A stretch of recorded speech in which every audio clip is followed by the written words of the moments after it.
بسم الله الرحمن الرحيم الحمد لله رب العالمين والصلاة والسلام على نبينا محمد وعلى آله وصحبه أجمعين أما بعد فمرحبا يا طالب العلم في قناة مبادئ اللغة. Bienvenue à tous sur notre chaîne Mabadi ul Lugha pour une nouvelle vidéo. El-fi'lu, le verbe, troisième partie. El-fi'lu, comme nous l'avons vu, se divise selon son temps en trois catégories. El-madi, wal-mudari' wal-amru. El-Madi est le verbe qui indique le passé. Sachez que vous pouvez reconnaître celui-ci par plusieurs signes distinctifs. Parmi ces signes, ta ou fa'il. Ta ou fa'il, rappelez-vous, c'est le ta du pronom sujet. Ta, tu, ti, tuma, tum, tun. Le deuxième signe, par ta ou ta'nith es-sakina. Rappelez-vous, ce ta vient s'annexer au verbe quand le sujet de celui-ci est féminin. Quand nous verrons un verbe possédant pour pronom ta ou fa'il ou se terminant par ta ou tanith as-sakina, nous saurons d'emblée que celui-ci est au mardi. Exemple, darabtum, darabtu ou darabat. Quant à el-fi'lu el-mudari', celui-ci indique le présent ou le futur selon le contexte. Comment le reconnaître? Sachez que el-fi'lu el-mudari' débute toujours par une lettre rajoutée. Rajoutée, c'est-à-dire qu'elle ne fait pas partie de la racine du verbe. Ces lettres sont el-hamza, wa-nun, wa-ya, wa-ta. Le mémo technique est anaytu. Anaytu. Regardez, le verbe kataba. Kataba est un fi'lun madin. Ici, nous voulons le transformer en mudari'. Nous dirons ana aktubu, nahnu naktubu, anta taktubu, huwa yaktubu. Ici, nous retrouvons les lettres anaytu. Également, nous pouvons le reconnaître par certaines particules, certaines huruf qui sont propres à lui. Parmi celles-ci, lam, lan, sin, wasawfa et d'autres. Sachez que les huruf anaytu, celles qui débutent toujours le fi'l al-mudari', se nomment hurufu al-mudara'a. Nous emploierons el-hamza avec le pronom ana, ana aktubu. Le nun avec nahnu, nahnu naktubu. Le ta, lil mukhatab, pour tous les interlocuteurs, masculin, féminin, pluriel, singulier, ainsi de suite. Et également pour el-ra'ib el-mu'annath, pour le féminin absent. Exemple, anta taktubu, anti taktubina, antuma taktubani, antum taktubuna, antunna taktubna, hiya taktubu. Quant au ya, il s'emploiera exclusivement pour el-ra'ib, l'absent, excepté pour le féminin singulier où il prend un ta. Exemple, huwa yaktubu, huma yaktubani, hum yaktubuna, hun yaktubna. Fi'lul amri, quant à lui, est le verbe qui indique l'impératif. Comment le reconnaître? Bien tout simplement car il indique un ordre ou une demande, et également par un nun tawkid qui peut se suffixer à lui. Exemple, uktub, uktubanna, ici, un nun tawkid est suffixé à lui. Ad-darsu al-hadiya ashar, le cours numéro 11, ad-dama'ir, les pronoms, cinquième partie. Nous savons que ad-dama'ir est de deux types, munfasilatun, muttasilatun. Parmi al-muttasila, nous avons vu dans leur entité al-jar, ou al-nasb et al-raf, une partie de celui-ci. Nous savons que ad-dama'irun muttasilatu al-marfu'atu sont exclusifs pour les pronoms sujets. Les pronoms sujets également vont diverger selon le temps du verbe. L'il-fi'l al-madi, ou al-fi'l al-mudari', ou al-fi'l al-amr. Parmi ceux-ci, nous avons étudié jusqu'à présent l'il-fi'l al-madi. Aujourd'hui, nous allons voir tous les pronoms sujets, l'il-fi'l al-mudari'. Ad-dama'iru al-muttasilatu al-marfu'atu lil-fi'l al-mudari'i. Ad-dama'iru al-muttasilatu al-marfu'atu, rappelez-vous, sont de deux types. Ils sont apparents ou inapparents. Apparents, nous dirons barizun. Inapparents, nous dirons mustatirun. Comme nous l'avons vu précédemment, ad-dama'iru al-muttasilatu al-marfu'atu al-mustatiratu ont le même jugement que les pronoms qui sont apparents, bariza. Ils ont le même jugement excepté qu'ils ne s'écrivent pas. Exemple, aktubu, naktubu, taktubu, yaktubu. Ici, le pronom à chaque fois est sous-entendu. Il renvoie à ana, nahnu, anta, huwa. Donc, si quelqu'un vous pose la question, où est le sujet dans le verbe aktubu, ou naktubu, ou taktubu, ou yaktubu? Où est le sujet? Rappelez-vous, el-fa'ilu, le sujet du verbe, vient toujours après celui-ci. Donc, où est le sujet? Nous dirons, le sujet est le pronom inapparent, mustatir. Ana ou nahnu ou anta ou huwa. الضمائر المتصلة المرفوعة للمضارع. Comme tous les pronoms, nous les classons en trois catégories. للمتكلم والمخاطب والغائب. Le locuteur, l'interlocuteur et l'absent. للمتكلم, vous voyez que les deux pronoms sont mustatir, inapparents. Ils ne s'écriront jamais après le verbe. للمخاطب, le masculin singulier est mustatir.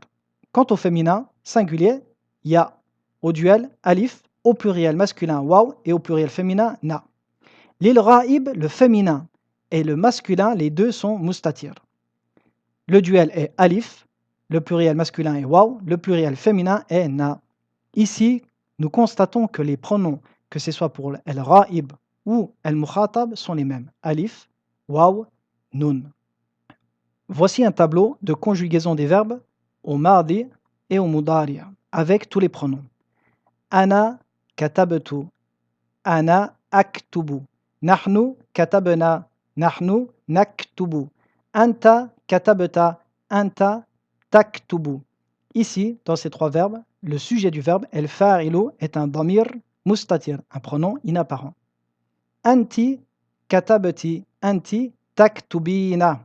أنتما كتبتما أنتما تكتبان أنتم كتبتم أنتم تكتبون أنتن كتبتن أنتن تكتبن هو كتب هو يكتب هي كتبت هي تكتب هما كتبا هما يكتبان هم كتبوا هم يكتبون هن كتبنا Hunna yaktubna.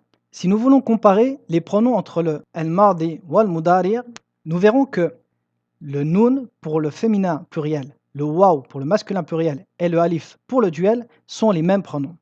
Donc nous retrouverons trois des pronoms au passé au mudari'. الدرس الحادي عشر في الحافلة dans le bus. السلام عليكم وعليكم السلام ورحمة الله وبركاته. ما اسمك يا أخي؟ اسمي عبد الله. وما اسمك؟ اسمي فيصل. الطالب أنت يا عبد الله؟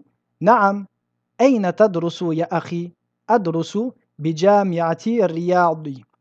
في أي كلية تدرس؟ أدرس في كلية الهندسة. في أي سنة تدرس؟ أدرس في السنة الثانية. أتعرف المهندس سلمان؟ طبعا هو أستاذي هو أحسن مدرس في الكلية. طبعا se traduit par naturellement.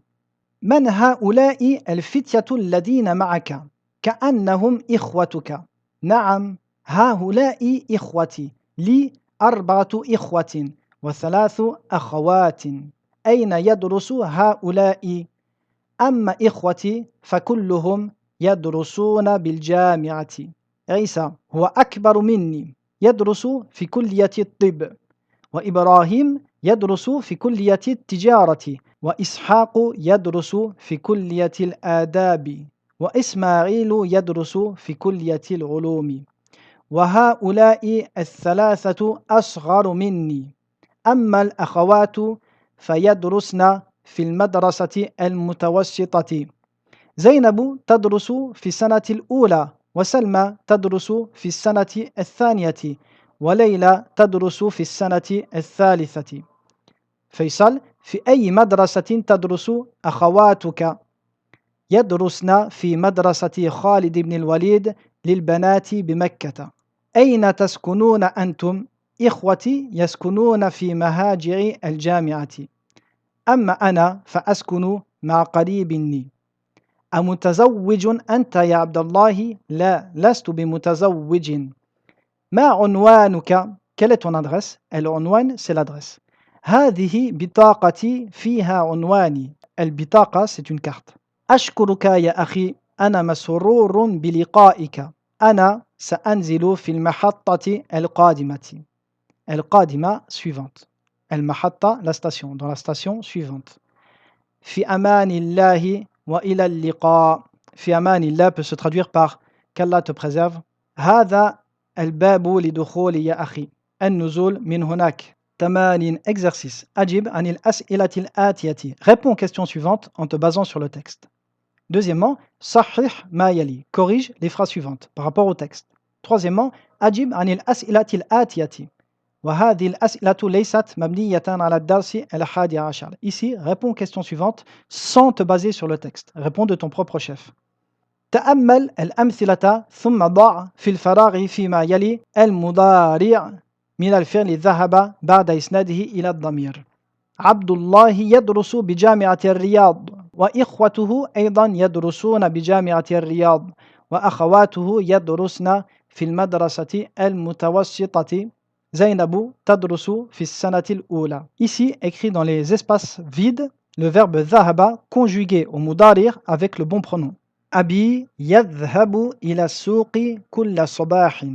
الطلاب يذهبون الآن إلى المدير. Et à vous de compléter. كمل الجمل الآتية بوضع فعل مضارع مناسب. Complète les phrases suivantes en écrivant un verbe au مضارع qui convient avec le contexte. الطلاب كرة القدم كل أسبوع. الطلاب يلعبون كرة القدم كل أسبوع. Et à vous de compléter. حول المبتدأ في كل من الجمل الآتية إلى جمع. Ici, transforme le mubtada dans ces phrases en pluriel. Attention à accorder ce qui vient après lui. الطالب يدخل الفصل. الطلاب. Ensuite, accorder le verbe avec le mubtada. Nous dirons الطلاب يدخلون الفصل. Et à vous de compléter. حول الفعل في كل من الجمل الآتية إلى مضارع. Ici, transforme le verbe dans toutes ces phrases en مضارع. Exemple, أنا ذهبت إلى السوق. أنا أذهب إلى السوق. غسل الولد وجهه بالصابون. يغسل الولد وجهه بالصابون. Et à vous de compléter. Pour indiquer le futur d'un verbe au présent, يعني الفعل المضارع, il suffit simplement de rajouter devant celui-ci une des deux particules suivantes, sin ou saufa. Exemple, يكتب زيد الآن.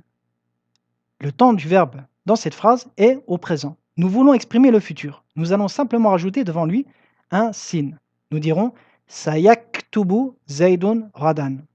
Avec ce sin, le temps du verbe est passé au futur. De même que la particule saufa. يكتب زيد الآن, nous dirons سوف يكتب زيد غدا. Ces particules se nomment حروف الاستقبال, les particules du futur. تأمل الأمثلة ثم أجب عن الأسئلة الآتية مستعملا حرف الاستقبال. Médite les exemples et ensuite réponds aux questions suivantes en utilisant حرف الاستقبال, en utilisant les particules du futur. سيرجع المدير غدا. سأذهب إلى مكة بعد أسبوع إن شاء الله. أذهب إلى الملعب كل مساء. سأذهب هذا المساء إلى المكتب.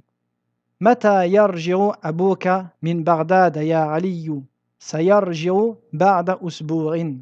أين تذهب هذا المساء؟ سأذهب إلى الملعب. Et à vous de compléter.